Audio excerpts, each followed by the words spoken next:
I'm Derek FILDEBRANDT, publisher of the Western Standard. Jyoti Gondek is Calgary's new mayor-elect. She largely represents a continuation of Naheed Nenshie's purple reign that has led the city's council and government since 2010.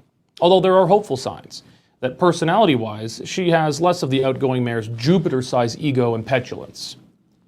Gondek's victory means not only that Jeremy Farkas will not be the mayor, but that he will no longer continue in his role as the unofficial leader of the opposition.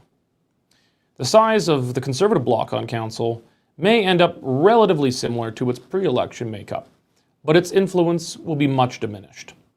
In addition to Farkas, the Conservative bloc has lost Joe Maglioka, and while Sean Chu has won the day, his scandal involving a minor in 1997 continues to deepen. CTV is reporting salacious new details that could make his continuation in that position untenable.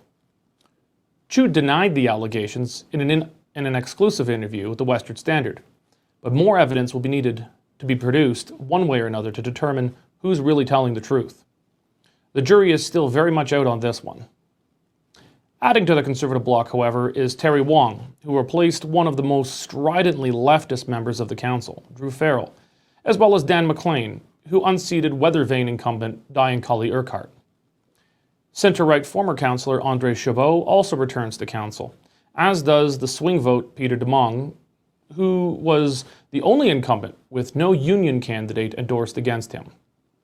Taken together, the Conservative bloc will likely be made up of 4 councillors, if Chu can hang on. If they can sway Demong, they can make up 5 votes on the council, soaking wet, well short of the 8 votes needed to win a majority on any given issue. The Union Super PAC, Calgary's Future, swept the table. Their candidates took the mayor's chair, 8 council seats, although their leftist bloc will likely be joined by non-union endorsed Richard Pootmans. That brings the Union Progressive bloc to 10 votes on the city council. 10 union progressives, 4 conservatives, and 1 swing. It's a clean sweep that puts Calgary on a course for a more interventionist government for at least the next 4 years, and with Calgary's tendency to re-elect municipal incumbents at perpetuity, potentially much longer. Could Jeremy Farkas have won? It's always an error to add up the votes of the also-ran candidates and just add their total to the runner-up as if a party or a candidate has any kind of ownership over them. But let's just do it for the sake of hypotheticals anyway, shouldn't we? Since well before the official campaign period kicked off, Jeremy Farkas was the clear Conservative standard-bearer for the mayor's chair. He led the Conservative bloc on council, sometimes as a vote of just 1 on some of the more controversial issues. He led every single poll in the race until the very end, and other center-right-ish candidates never came close to catching him. On election night, he polled 30% of the vote to Gondek's 45%. Jeff Davison ran the mold of a business conservative, promising a more enterprise-friendly environment, but to not go to war with the city's administration. The card-carrying conservative polled a respectable 13% on election night. Similarly, Brad Field ran a semi-conservative, business-friendly campaign, pulling down 5% of the vote. Together, the 18% of the vote earned by these 2 candidates could theoretically have put Farkas over the top. Of course, that's bad math. Just that the federal Tories have no right to the votes of PPC voters, or the federal Liberals have no right to the votes of the NDP or Greens, Farkas has no inherent right to the votes of Davison and Field.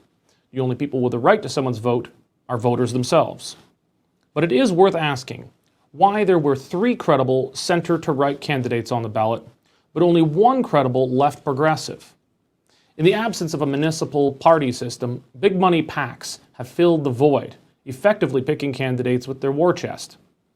On the Union Progressive side, Calgary's Future had an incredible $1.7 million to spend on its slate, effectively clearing the field of nuisance progressives for the clear frontrunners to emerge for the mayor's chair. And in most wards, progressives like former federal Liberal Cabinet Minister Kent Heer saw the writing on the wall soon after he declared. This effectively consolidated the vote behind a single candidate, allowing them to stand out from the pack in 10 of the 14 races, win. The Conservative side of the fight was much less clean-cut. There was no single dominating super PAC able to effectively bankroll a slate of candidates and clear the field. Until very late in the game, big business and conservative establishment were hesitant to get behind Farkas. He may have been a conservative, but he was not their man. Farkas was a libertarian who hailed from the old Wild Rose Party and a protege of Preston Manning. He opposed major corporate welfare projects that are often supported by much of the bigger business community. They tended to prefer more moderate conservatives, less likely to throw a hand grenade into the city council chamber. But Farkas had built up enough public profile and locked in a solid base of support before the conservative establishment could anoint their own candidate. As reported in a Western Standard exclusive 1 year ago, a party insider told us that Alberta Premier Jason Kenney himself was on the hunt for a more amenable conservative mayoral candidate, whose name was not Jeremy Farkas.